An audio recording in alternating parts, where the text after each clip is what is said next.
हिंदू धर्म में 4 युगों का वर्णन किया गया है, जिनमें से सतयुग, त्रेता युग, द्वापर युग और आखिर में कलयुग है।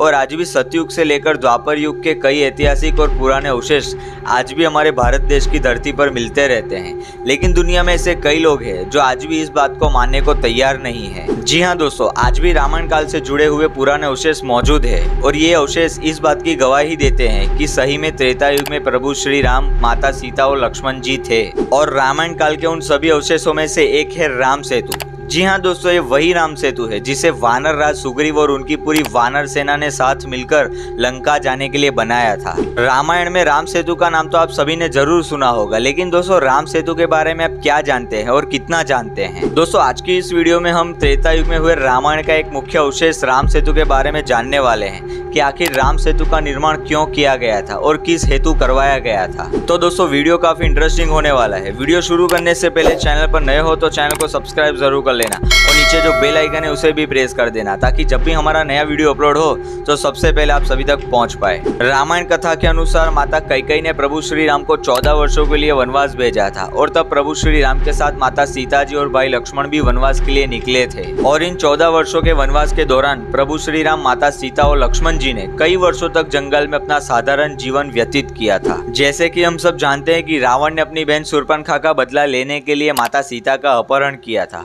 और माता सीता को अपने साथ लंका ले गया था। ये बात जब प्रभु श्री राम को पता चली तब उन्होंने माता सीता को रावण की कैद से छुड़वाने के लिए और लंका तक पहुंचने के लिए वानर सेना के साथ मिलकर समुद्र के ऊपर भव्य सेतु का निर्माण किया था, जिसे आज हम राम सेतु के नाम से जानते हैं। और ये राम सेतु के अवशेष आज भी रामेश्वरम के धनुषकोडी नाम की जगह पर मौजूद है। और कहा जाता है कि प्रभु श्री राम ने लंका जाने के लिए कई दिनों तक समुद्र के ऊपर जांच पड़ताल की थी और उसके बाद रामेश्वरम के आगे समुद्र में वो जगह उनको मिली जहां से लंका आसानी से पहुंचा जा सकता था। दोस्तों आपको शायद नहीं पता होगा, लेकिन आपकी जानकारी के लिए बता दूं कि जब मुगल शासन था तब इस राम सेतु को आदम के नाम से जाना जाता था और इसके बाद जब ब्रिटिश शासन आया तब राम सेतु को एडम ब्रिज कहा जाता था। बताया जाता है कि राम सेतु के अवशेषों को ढूंढने के लिए वैज्ञानिकों ने कई कोशिश की, लेकिन उनको कोई भी कड़ी हासिल नहीं हुई।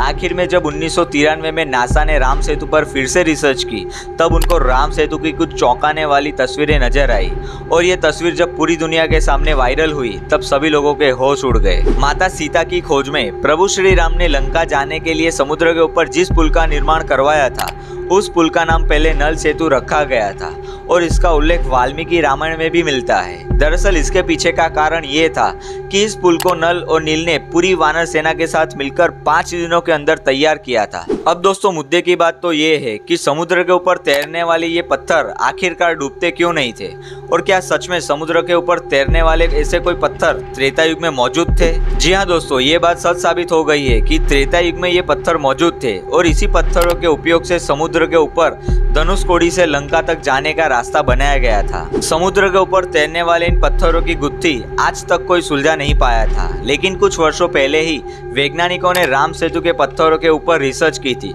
तब उनको पता चला कि राम सेतु निर्माण के उपयोग में लिए गए पत्थर अंदर से खोखले होते हैं और उन पत्थरों के अंदर छोटे छोटे छेद होते हैं। और साथ में वैज्ञानिकों ने ये भी बताया कि इन पत्थरों का वजन बहुत ही कम होता है, जिस कारण ये आसानी से समुद्र के ऊपर तैर जाते हैं।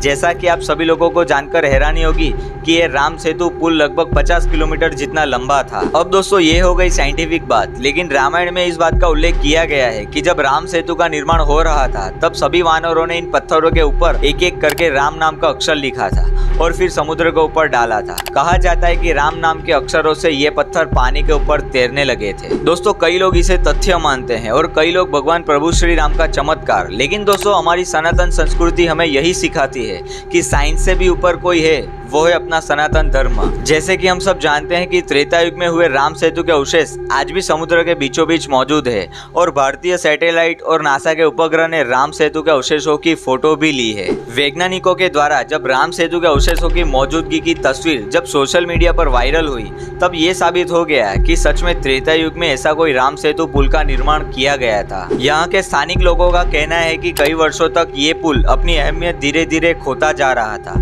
आज भले ही राम राम सेतु के अवशेष समुद्र के अंदर मौजूद है, लेकिन आज से तकरीबन 15वीं शताब्दी तक इस पुल पर चलकर रामेश्वरम से मन्नार द्वीप तक पहुंचा जा सकता था। कहा जाता है कि कई वर्षों पहले यहाँ पर बहुत बड़ा तूफान आया था, जिससे ये समुद्र और भी ज्यादा गहरा हो गया।